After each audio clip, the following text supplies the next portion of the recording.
Mais t'en as pas marre des politiques actuelles, toi? Si. T'as pas envie de les changer un peu? Ah, si. Parce que là, il faudrait repartir 5 ans avec les mêmes, Ah, non. et ils vont refaire la même chose? Ah, non. C'est-à-dire rien changer à nos vies? Non. Moi, je Ah, veux il pas. faut arrêter. Là, il faut un vrai projet. Tu sais, Stéphane, je regardais un truc là, c'est hallucinant. En France, il y a près de 10% de chômage. À La Réunion, il y en a près de 30, 3 fois plus. Mais 10 ou 30, c'est beaucoup trop de gens au chômage. Bah, déjà, il serait intéressant de parler du chômage. Le chômage à La Réunion, d'abord, ça touche une population qui est la plus jeune, 18-25 ans. Hein.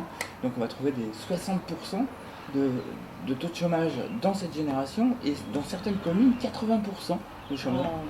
Le chômage, c'est pas une fatalité hein, du tout. Hein. Le chômage, c'est devenu une variable d'ajustement. Ce qu'on nous propose à l'heure actuelle, c'est de rendre cette variable le plus flou possible, le plus flexible. La flexibilité, ça compte. On va nous adapter le plus possible à l'Europe, à la mondialisation. Voilà, nous, on a un projet, on veut changer ça.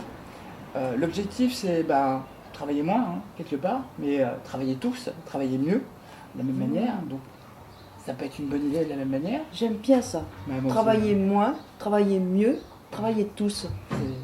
Ah, c'est ça me l'objectif. plaît beaucoup. Hein. Bah oui, dans le sens où la meilleure façon de pouvoir profiter de tout, c'est de répartir le travail de façon honnête, hein, de la même manière.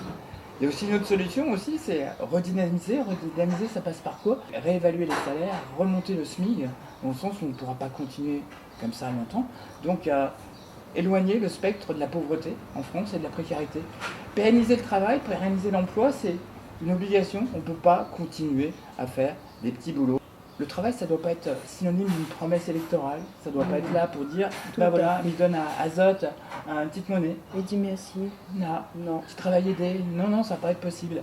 Là, c'est réellement se lancer dans une vision du travail social, écologique, partagé à part entière. Donner un avenir. Il y a un exemple simple. Hein. Ça paraît une aberration. Le handicap. Le handicap, qu'est-ce que ça a à voir avec le travail? Ça, c'est simple. Vous avez qu'à vous promener dans Saint-Denis, vous allez qu'à voir le nombre d'accès qu'il y a au niveau handicapé. On ne peut pas circuler dans Saint-Denis quand on est handicapé. Là, si on veut faire travailler les PME qui s'occupent de bâtiments, etc., eh bien, il suffit de refaire tout ce qui est accès handicapé.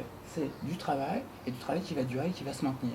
C'est sûr, c'est 100 milliards d'euros à réinjecter dans la société française, mais c'est prometteur dans le sens où ce qu'on paiera d'un côté dans l'investissement, on n'aura pas à le payer en chômage et en indemnité. Donc pour moi, c'est un grand et beau projet que de relancer l'économie comme ça et de relancer le travail.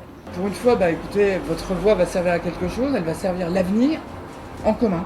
Une vraie union de la gauche entre le PCR et les Insoumis. Ça vaut le coup de voter, ça a un intérêt. Je vous invite à voter dès le 11 juin pour l'avenir en commun.